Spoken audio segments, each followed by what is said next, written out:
Mesdames et messieurs, bonsoir depuis Châteauvial où nous nous retrouvons pour cette nouvelle édition du journal Sous la pluie. Édition spéciale. Jaune ici pour le sommaire. Sortie sur le Grand Cloto, visite du Châteauvial et plein d'autres activités.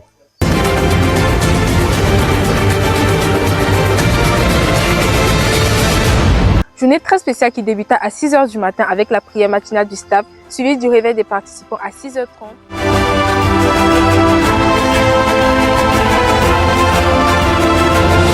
La prise du petit déjeuner, le roche-banc et la préparation pour le grand départ.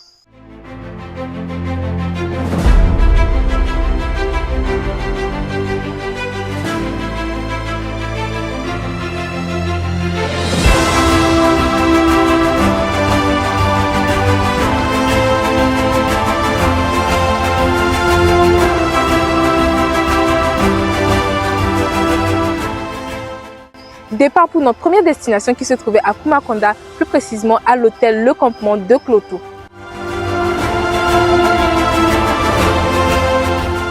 C'était la maison de ma tante. C'était la maison de ma tante. Dans cette maison, il y avait une allée. Dans cette maison, il y avait une allée. C'était l'allée de la maison de ma tante. C'était l'allée de la maison de ma tante. Dans cette allée, il y avait un jardin. Dans cette allée, il y avait un jardin. C'était le jardin de l'allée de la maison de ma tante. C'était le jardin de l'allée de la maison de ma tante. Dans ce jardin, il y avait un pommier. Dans ce jardin, il y avait un pommier. C'était le pommier du jardin de l'allée de la maison de ma tante. C'était le pommier du jardin de l'allée de la maison de ma tante.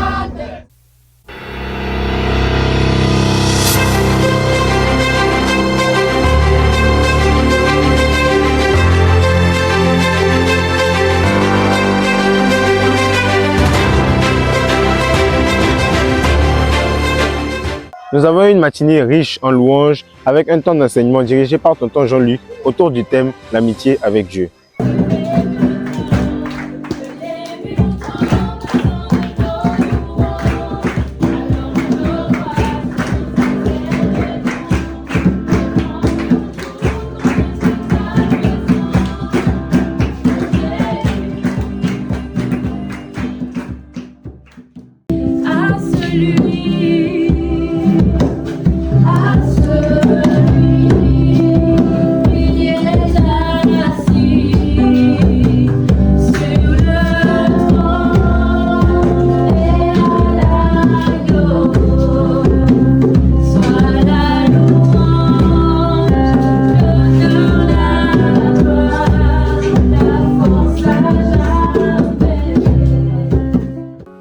Maintenant, qui est un véritable ami? Il y a ce qu'on appelle les caractéristiques d'un véritable ami. Je te connais, alors je fais ce qui te plaît. Alors je fais tout. Même quand je te déçois, je reviens. Même quand je suis fâché contre toi, je te le dis et on règle. Ce n'est pas qu'il faut attendre le soir pour dire, ah, mais je me rappelle, hein, tu es mon ami. Bon, je t'ai fait la gueule toute la journée, mais je vais revenir. Non. Et Dieu, il est accessible, vous l'avez vu. Que tu fasses du bruit pour venir, que tu marches lentement pour venir, il est accessible every time, tout le temps. Viens seulement. Il a besoin de toi. Il t'aime comme tu es et il te veut. Il faut se fréquenter, il faut se fricoter, il faut s'aimer, il faut voir pour pouvoir se connaître intimement. Vous me suivez? On ne devient pas amis du même jour. Je ne vais pas dire j'aime Dieu aujourd'hui et connaître Dieu totalement. Les FJ, on vous donne des enseignements de façon graduelle. Même quand on est venu au camp, tous les enseignements sont sur une bonne marche pour qu'on puisse grimper sur la montagne de Dieu. Pour qu'on puisse venir au trône de la grâce. Je ne peux pas prendre la Bible entière un jour et la mettre dans ma bouche et dire, bon, les caractéristiques de Dieu, ils sont en moi. Donc je connais tout, j'ai mangé la Bible. Et maintenant, je deviens ami de Dieu. Non. Le faire aiguise le fer. Nous avons ensuite pris la route pour le château Vial pour une visite mémorable.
Dans la rubrique Trouve l'expression, suivant Tata Sherita et Tata Abigail.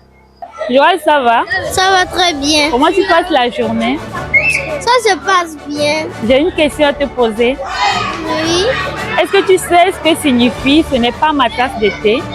Non, je ne sais pas. Est-ce que tu peux essayer? Dis-moi quelque chose. Je crois que c'est une expression. Oui, c'est une expression, mais ça signifie quoi? Que ce n'est pas pour moi. Que ce n'est pas pour moi. Merci d'avoir essayé. C'est très bien ça. Ça va, Wanda? Ça va, Tata Sherita. Est-ce que tu peux m'expliquer l'expression « ce n'est pas ma tasse de thé » ? L'expression « ce n'est pas ma tasse de thé », bon, moi je dirais que ce n'est pas ce que j'aime le plus ou ce que j'aime. Tu es sûr? Ouais, personnellement. Tu savais? Non, en fait je crois. Ça c'est personnel. Waouh, c'est très bien, merci, c'est ça la réponse. Merci. Du coup, Chani, Tata. ça va? Oui, ça va. Du coup, j'ai une question à te poser. Laquelle? Est-ce que tu sais ce que signifie casser les pieds à quelqu'un? Je crois le rendre la vie difficile. Ah bon? C'est vrai ça? Je crois. Ok. Là, c'est bien. Très bien. Merci beaucoup. Merci. Alors, les amis, l'expression casser les pieds à quelqu'un veut dire l'ennuyer, le fatiguer ou l'énerver.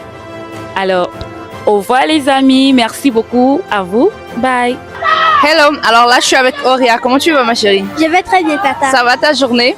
Ça s'est bien passé. J'ai une petite question à te poser. Ok. Est-ce que tu peux me dire ce que signifie l'expression avoir une araignée au plafond? Avec une araignée au plafond? Oui. Tu sais pas? Non, je ne sais pas. Tu peux essayer de me dire un truc, quelque chose? Un araignée qui marche sur le plafond. Avoir une araignée qui marche sur le plafond dans la réalité. Une vraie araignée comme ça. Merci beaucoup. De Ciao, rien. ciao. Je suis avec Gloire. Comment tu vas, Gloire? Je vais très bien. J'ai une petite question pour toi. Est-ce que tu peux me dire ce que ça veut dire avoir une araignée au plafond? Avoir une araignée au plafond.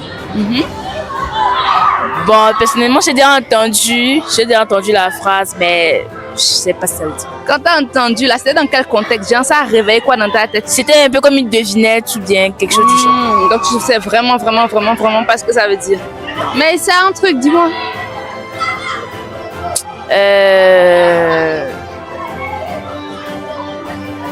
Si je veux réfléchir, en tout cas, ça va prendre du temps. Donc, je sais pas dit. D'accord, tu me rediras après. Merci. D'accord. Au revoir. Visiblement, mes amis n'ont pas réussi à trouver la réponse, mais l'expression avoir une araignée au plafond signifie simplement être un petit peu fou. C'est un peu comme si ça faisait longtemps qu'on n'avait pas utilisé notre cerveau et puis il y a des araignées qui se sont installées. Voilà. Bye bye. Que Dieu vous bénisse, les gars. Chers téléspectateurs, nous voilà arrivés à la fin de cette édition spéciale Sous la sur pluie. la pluie. Donc vous avez Merci de intérêt. nous avoir suivis. Ouais, vous avez intérêt. À tout bientôt. Soyez bénis. Malgré tout, que Dieu vous bénisse.